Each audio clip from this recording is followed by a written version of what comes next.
What's up? It's Homie Talk 123. Big news came in today. I was at school, sadly, but I just came home and I saw that the Chicago Cubs finally, and I mean finally, have fired Jim Hendry, their general manager.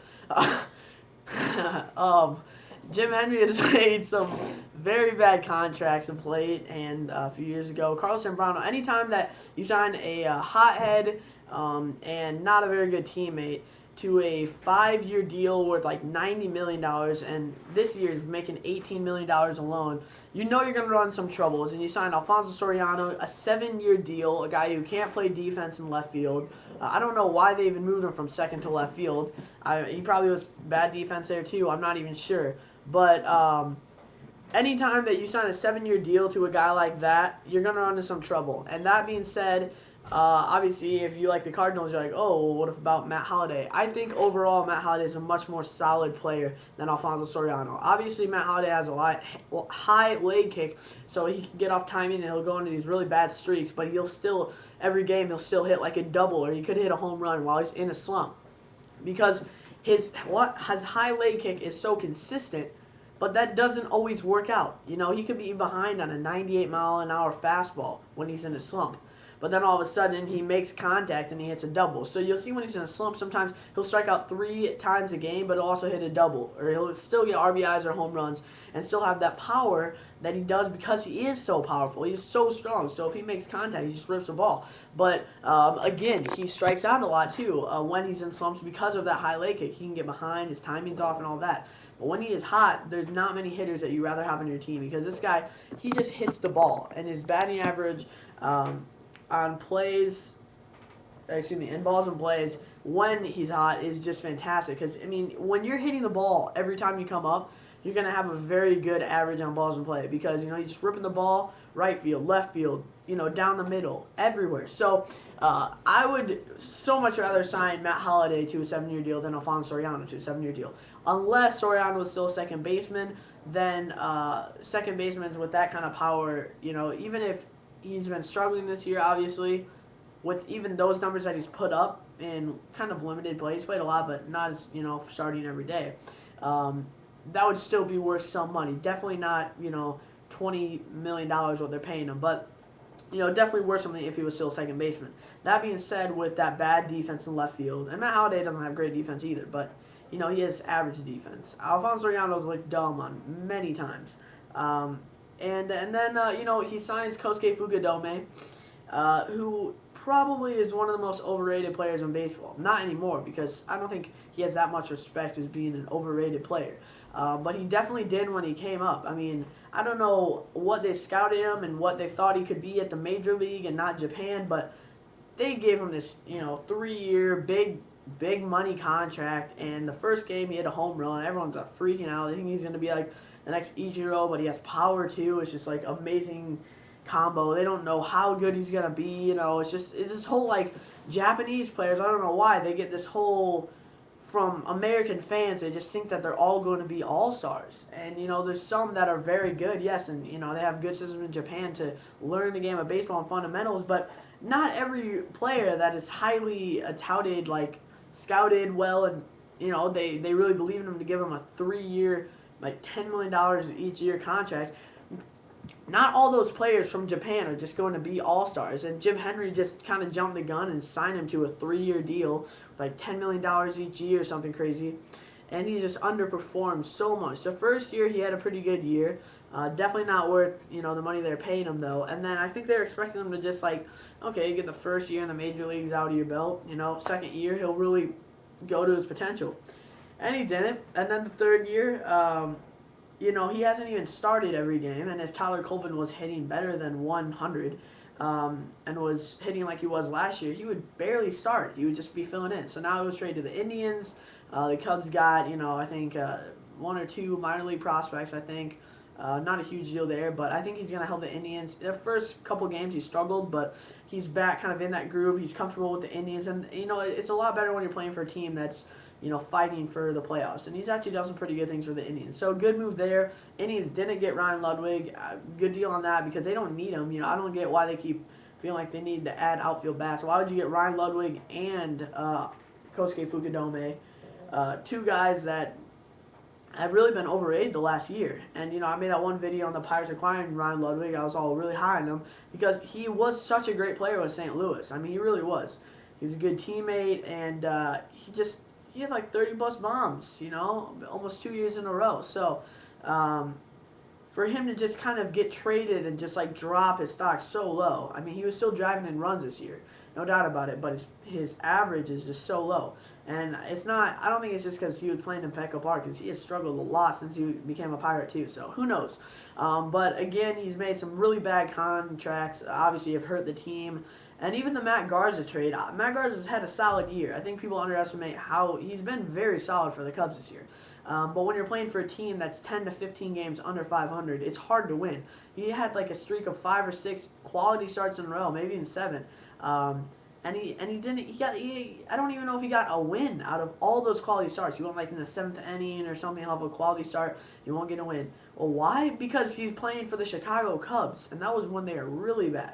I mean, they've been on kind of a hot streak now, and I think Matt Garza is probably going to end up still with like 15 wins or 13, 14 wins, whatever, even though he's playing for the Cubs. If he was any other team, not any other team because it could be the Astros, but if he was playing for the Tampa Bay Rays, or I'll say this, if he was playing for the Boston Red Sox, he would probably have 14 to 15 wins right now, at least. At least. He's pitched a lot of good quality starts. Obviously, the offense and defense have not been there for him, and sometimes even relief pitching has not been there for him either. So, Jim Hendry, I don't know why it took the Cubs so long to make this decision. I think a lot of people, if you listen to like Cubs Talk on WGN, there's just so much rant on there, but some of the stuff makes sense. I mean, the one thing they got right was like a year and a half ago was like fire Jim Hendry, and I'm glad they did it now, not to be super low on Jim Hendry if you're a fan of him or whatever, but he might be a better GM for a different team that's really competing right now, but I think the Cubs jumped the gun way too early. They were good for those 2 years. I think everyone, Derek Lee was doing really good. Ramos Ramirez was doing really good. And then, that next year after they didn't make the playoffs, or they did, but they got swept, they're like, we need to change all these things in our team. So they get Milton Bradley, and they get this, and they get, all these guys. And I'm thinking, wow, this team is so dangerous now. They have Milton Bradley to add to it because he had such a good year with Texas the year before. But Carlos Zambrano had a bad year. Milton Bradley had a bad year. They get suspended. They have to trade him. He has a bad contract. They get Carlos Silva. He has still a bad contract. And, they end up, like, releasing Carlos Silva or, whatever. And so, again, I don't know if they released Carlos Silva or not. I'm just saying, they're stuck with Carlos Silva. I don't know what happened to him. But, they definitely made some bad trades, bad moves. Even the Garza trade, again, he's been very solid for him. And it would work. I can see what they're going for. Yes, if we get Matt Garza, he's a great pitcher. And if Carlos Zambrano's pitching great, that's a great 1-2 punch. Plus, you got Ryan Dempster. And then Randy Wells, I think they're definitely hoping for him to be healthy and a good pitcher like he was when he was a rookie. And then I think they were just hoping for, Casey Coleman to step in there and be a very solid number 5 starter. And it hasn't really worked out yet. Casey Coleman was a pretty big prospect for them. So I think people expected a lot more of him. But, expect something in the future. I think he'll be a good starter. And now he's starting for Carlos Zambrano, so we'll see what happens there. It sucks. It kind of sucks to be Jim Hendry because number one, you're fired. But number two, I don't know if many teams would want to hire a guy who has put the Cubs in such a deep hole. Obviously, you can't put all the blame on Jim Hendry. The players have to play. But when you have a team go to the playoffs and have a really good record in the National League, win 90-plus games, like 2 years in a row, get swept in the playoffs, and then you add a bunch of guys who have been known to be clubhouse kind of threats, and then you sign a contract, Carlos Zambrano, and all that, and you expect the Cubs to have a fresh, new 90-plus win World Series caliber team. Just totally went downhill. Even when, we saw a lot of guys on the market that year, Adam Dunn, big name outfielders, all this power, whatever. And now you're like, oh, good thing they didn't sign Adam Dunn, it'd be a curse for them. But that was a few years ago. If they would have signed a 3-4 year deal to him then, he probably wouldn't be going through what he's going through right now too.